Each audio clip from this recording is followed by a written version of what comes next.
3 Kathleen Lipscomb. Em junho de 1986, Kathleen Lipscomb, de 29 anos, morava em San Antonio, Texas. Ela e o marido, William Bill Lipscomb, namoravam desde o ensino médio. Tinham 2 filhos pequenos juntos. Porém, na primavera de 1986, o casal estava separado. Em abril, Kathleen entrou com o pedido de divórcio. Kathleen trabalhava como enfermeira e Bill estava na Força Aérea. Na manhã de 9 de junho de 1986, o corpo de Kathleen foi achado à beira de uma estrada rural. As roupas dela estavam entre as pernas. Ela foi estrangulada até a morte.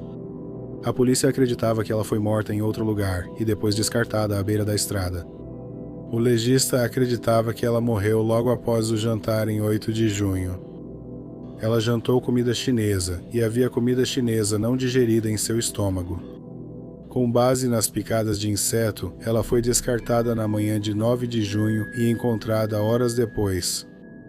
Parece que ela teve relações sexuais nas 24 horas antes de ser morta. Ela pode ter sido agredida sexualmente. Os investigadores acreditavam que o assassino pode ter querido que parecesse um crime sexual para enganá-los. O primeiro suspeito foi Bill Lipscomb. Bill explicou que tinha a guarda das crianças nos fins de semana. Ele estava com elas quando Kathleen foi assassinada. Ela deveria buscá-las, mas nunca chegou à casa dele, disse Bill. Tentaram contatá-la, mas não conseguiram. Ele foi à casa dela e deixou um bilhete na porta. Bill disse que ficou com as crianças a noite toda. A polícia conversou com as crianças e elas confirmaram que o pai estava com elas o tempo todo. A polícia também encontrou o bilhete colado na porta da casa de Kathleen. Bill também não tinha nenhuma marca que indicasse que ele havia se envolvido em uma briga violenta. A polícia investigou outros suspeitos. Um deles era um médico do hospital onde Kathleen trabalhava. O médico era casado e estava tendo um caso com Kathleen. Kathleen contou a vários amigos que o médico disse a ela que planejava deixar a esposa para ficar com ela. Aconteceu que o médico estava tendo casos com várias mulheres e dizia a mesma coisa para elas. Uma terceira suspeita era uma colega enfermeira. Ele vivia no mesmo condomínio que Kathleen.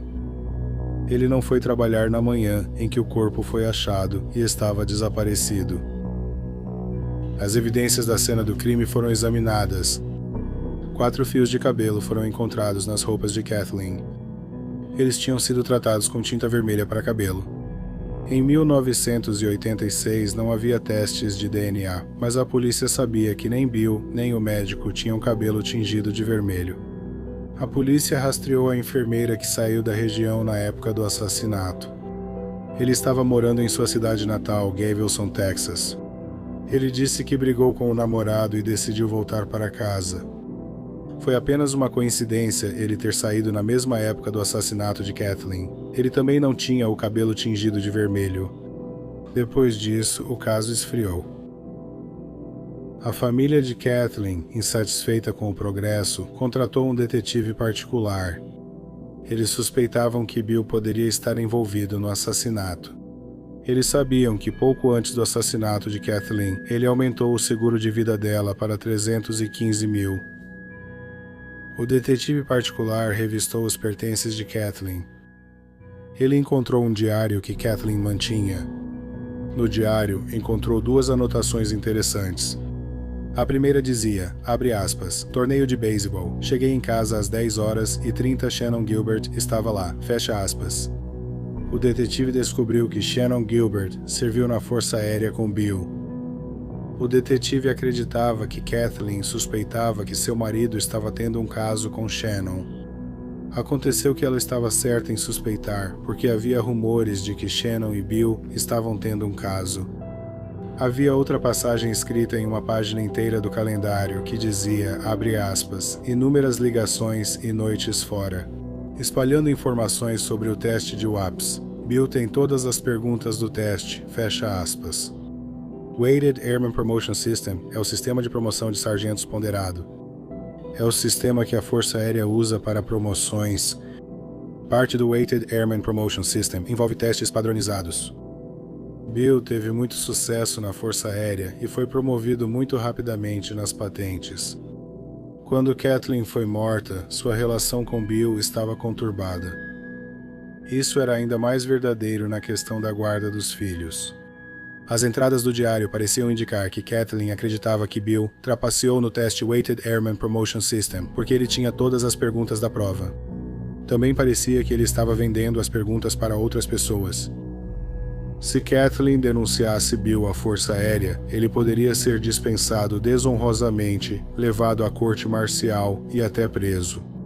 O detetive particular supôs que Kathleen talvez fosse usar a informação como vantagem na disputa pela guarda, então Bill a matou para mantê-la em silêncio. 3 anos após o assassinato, o filho mais velho revelou algo chocante à avó materna. A menina, que agora tinha 9 anos, disse que o pai não estava com eles na noite do assassinato da mãe.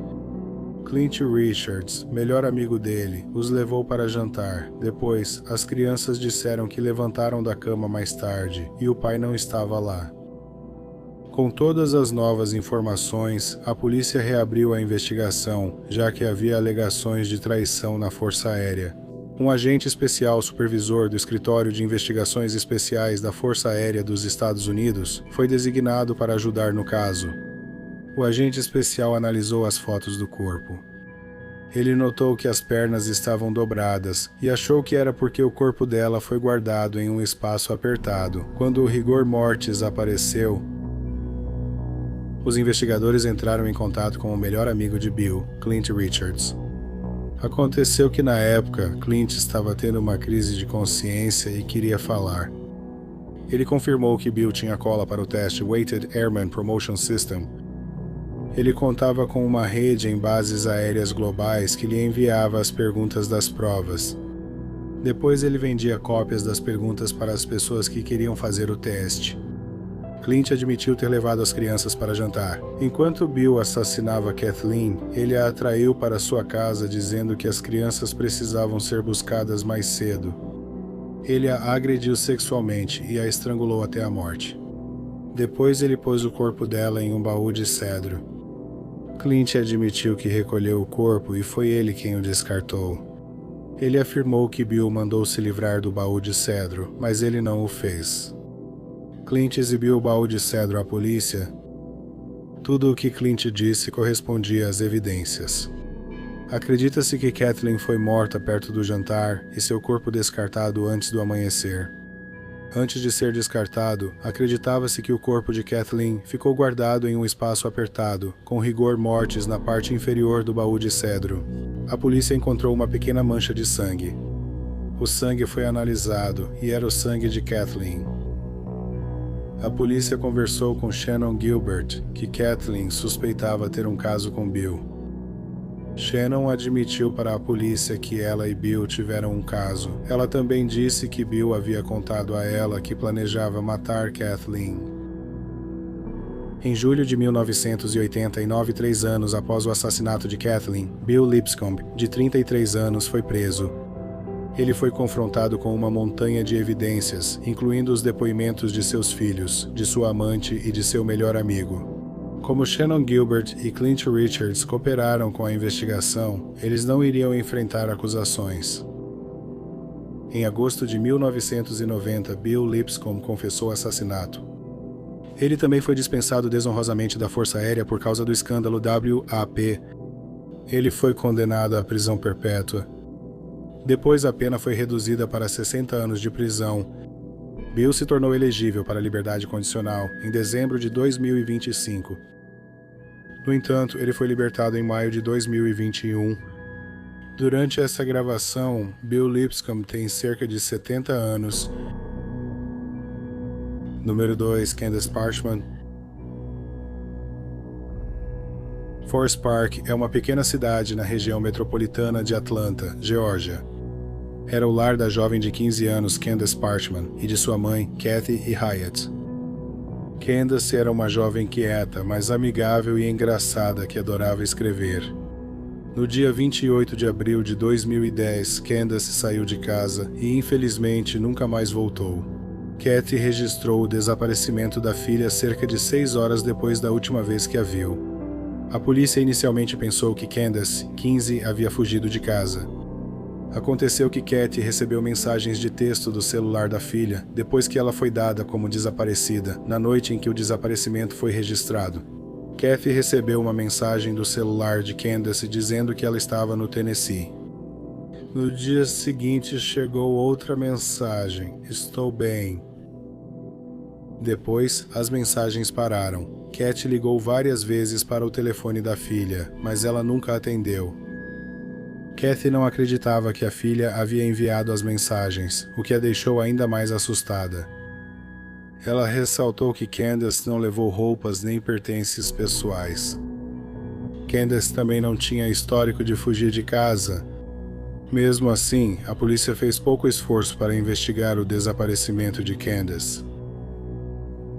Em 24 de novembro de 2010, 7 meses após o sumiço da jovem de 15 anos Candace Parchman, em uma área arborizada a apenas algumas centenas de metros da casa de Candace, alguns homens procurando sucata fizeram uma descoberta perturbadora. Debaixo de um colchão, eles encontraram um esqueleto humano. Confirmou-se que eram os restos da jovem de 15 anos Candace Parchman. O médico legista acreditava que ela havia sido esfaqueada no peito. Infelizmente, a polícia não encontrou nenhuma pista sobre a identidade do assassino. O caso rapidamente esfriou. Em outubro de 2011, quase um ano e meio após o assassinato de Candace, sua mãe, Catherine, estava se mudando da casa que antes dividia com a filha. Em 18 de outubro de 2011, enquanto fazia as malas, ela encontrou algo que a chocou. Ela encontrou um diário que não sabia que sua filha mantinha. Ela leu o diário e uma anotação chamou sua atenção. Ela imediatamente levou o diário ao detetive responsável pelo caso. Caitlin contou ao detetive sobre um incidente perturbador que aconteceu 3 meses antes do desaparecimento de Candace, disse Caitlin. Em janeiro de 2010, ela chegou em casa e Candace não estava lá. Isso era incomum, então ela ligou para Candace, mas não teve resposta. Ela ligou mais várias vezes e quando finalmente atenderam, parecia que alguém estava tentando tirar o telefone da Candace. Kathy e seu noivo dirigiram pelo bairro procurando por Candace. Quando eles chegaram perto de uma casa abandonada próxima à casa deles e os faróis iluminaram uma janela, Katya viu alguém dentro da casa, então eles pararam o carro. Candace entrou rapidamente no banco de trás. Ela disse que 2 caras tinham acabado de tentar abusar sexualmente dela, porém, ela conseguiu escapar. Kavian disse que Candace se recusou a falar sobre o ataque e não contou para ela os nomes dos homens. No entanto, Candace havia escrito sobre o ataque em seu diário. A entrada está datada de 5 de janeiro de 2010 e é intitulada aspas, uma experiência assustadora, fecha aspas. Candace escreveu que saiu de casa para encontrar 2 amigos, Marshai e Jermaine. Eles a atraíram para a casa abandonada. Ela então escreveu que, quando chegou lá, aspas, Jermaine a acertou na cabeça com um ancinho e Marshai bloqueou a porta. Fecha aspas. Enquanto ela implorava para que parassem, eles tentaram tirar a calça dela. Marsh também a estrangulou. Ela também escreveu sobre o celular dela tocando e, ao atender, o telefone foi arrancado de suas mãos. Depois, ela escreveu que os faróis do carro da mãe dela assustaram os 2 homens e eles pararam. A polícia acreditava que a entrada no diário era a melhor pista que receberam no caso. Depois de conversar com os amigos de Candace, eles determinaram que Candace estava escrevendo sobre Marshai Hickman e Jermaine Robinson. Marshai Hickman tinha antecedentes criminais quando o diário foi encontrado. Ele estava na cadeia por roubo. Na época do assassinato, ele não estava na cadeia. Ele morava muito perto de onde o corpo foi encontrado. A polícia achava que Hickman e Robinson poderiam ter matado Candace para garantir que ela não pudesse falar sobre a tentativa de agressão sexual. Hickman foi questionado na prisão. Ele admitiu ter sido uma das últimas pessoas a ver Candace com vida. Ele disse que jogava basquete perto de onde o corpo foi achado. Ela estava andando para casa e ele percebeu um cara estranho seguindo ela enquanto ela entrava na área arborizada. Depois, ele não soube o que ocorreu com ela. O detetive de polícia achou que era uma história estranha. A polícia decidiu interrogar Marcia Hickman e Jermaine Robinson ao mesmo tempo, em salas separadas. Robinson foi informado de que Hickman estava na outra sala. Robinson logo culpou Hickman pelo assassinato. Robinson admitiu ter participado do ataque a Candace na casa abandonada. Ele disse que Hickman estava preocupado que Candace contasse a alguém sobre o ataque. Como prova, Robinson mostrou aos detetives uma mensagem de Hickman. Ei, a gente devia matar a Candace. O detetive então mentiu para Hickman e disse a ele que encontraram DNA masculino no corpo de Candace. Eles coletaram o DNA dele quando ele foi preso por roubo e era compatível. Hickman desabou e confessou o assassinato. Ele disse que se aproximou por trás de Candace enquanto ela caminhava pela área arborizada. Ele a estrangulou até a morte com o braço no pescoço. Hickman disse que cometeu o assassinato sozinho. Não se sabe se Hickman foi honesto ao dizer que estrangulou Candace, pois o patologista apontou como causa da morte uma facada. No entanto, devido ao estado dos restos mortais, o patologista também pode ter se equivocado em sua conclusão. Em 11 de julho de 2012, Marcia Hickman foi preso por assassinato e julgado em abril de 2013. Durante o julgamento, a anotação do ataque foi lida em voz alta. Jermaine Robinson cooperou com os investigadores e testemunhou contra Marcia Hickman por atacar Candace na casa abandonada. Robinson pegou 10 anos de condenação. Hickman foi condenado por todas as acusações. Ele foi condenado à prisão perpétua sem direito à liberdade condicional, mais 20 anos. No momento da gravação, Marcia Hickman, 33 anos, cumpre sentença na prisão estadual de Telfair, em McRae Helena, Geórgia. Número 1. Donna Horowitz. Lenny Horowitz e Donna Carnaval eram namorados do ensino médio. Eles se casaram em 1967 em Buffalo, Nova York, com Lenny aos 21 e Donna aos 20 anos. 7 anos depois, em 1974, Donna deu à luz o único filho do casal, Radley. Lenny virou advogado e passou a atuar no desenvolvimento e gestão de imóveis. Em 1977, eles se mudaram para a Flórida. Primeiro, eles moraram em Boca Raton. Depois, em 1990, se mudaram para uma casa em um condomínio fechado em Júpiter, Flórida. O casamento de Lenny e Donna foi turbulento. Em 1971, Donna pediu o divórcio, mas depois desistiu. Eles se divorciaram após 30 anos em maio de 2011, mas não ficaram separados por muito tempo. Eles se casaram novamente meses depois, em setembro de 2001, mas o segundo casamento não durou. 6 meses depois, eles se divorciaram novamente. Donna também apresentou um histórico de comportamento estranho em abril de 2002, depois que eles se divorciaram pela segunda vez. Os pais de Donna estavam visitando e ficaram hospedados na casa de Lenny. Donna foi visitá-los. O filho dela, Radley, também estava lá. Donna viu uma moldura de foto de que gostou e queria levá-la com ela, disse Radley. Ele disse que ela não podia ficar com ela. E Donna perdeu o controle. Ela gritou, deu 2 tapas no rosto de Radley e jurou tirá-lo do testamento. Os pais de Donna tentaram intervir. Ela gritou com eles e estrangulou a mãe, de mais de 80 anos. Donna então saiu correndo do cômodo. Radley achou que ela pegaria sua arma e correu atrás dela. A equipe de segurança privada do condomínio fechado foi chamada, e eles resolveram a disputa sem chamar a polícia. Anos depois, em fevereiro de 2007, a segurança foi chamada 2 vezes à casa de Lenny por causa do comportamento errático de Donna. Em um dos casos, ela ameaçou matar o filho. A situação piorou tanto que em 2007 Radley tentou obter uma ordem de restrição contra a mãe. No entanto, o juiz não concedeu a ordem devido à falta de provas. No início do outono de 2011, Lenny e Donna estavam morando juntos novamente. Eles davam mais uma chance ao relacionamento. Naquela época, Radley também morava na casa. Na manhã de 30 de setembro de 2011, Lenny estava indo viajar a trabalho. Logo após as 7 da manhã, em 30 de setembro de 2011, o alarme de segurança da casa da família tocou. O sistema de segurança detectou o som de uma janela quebrando. Um segurança estava na casa. Em poucos minutos, Radley abriu a porta e deixou o segurança entrar. Radley levou o segurança até o banheiro do seu pai, que ficava ao lado do quarto principal. Lonnie Horowitz, de 60 anos, estava deitado morto no chão do banheiro. Ele estava nu e o chuveiro estava ligado. Parecia que ele tinha levado um tiro na cabeça. Na mão dele havia uma arma de fogo.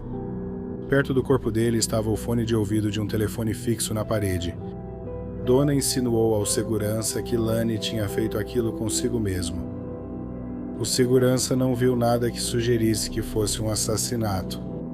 Ele ligou para o 190 e a polícia chegou ao local. Eles rapidamente concluíram que era um homicídio.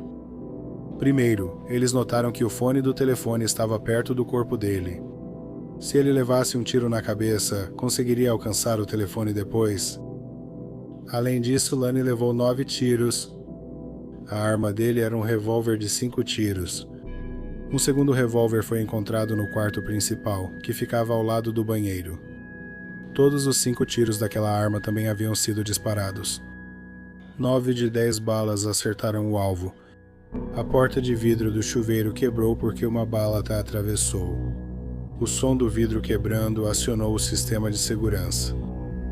Uma toalha foi colocada sobre a porta de vidro do chuveiro.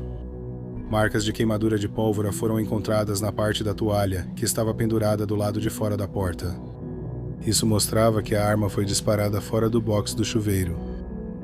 A bala atravessou a toalha e a porta de vidro. Portas e janelas da casa estavam trancadas. O sistema de segurança teria registrado se alguma porta tivesse sido aberta naquela manhã. De acordo com o sistema, nenhuma porta foi aberta.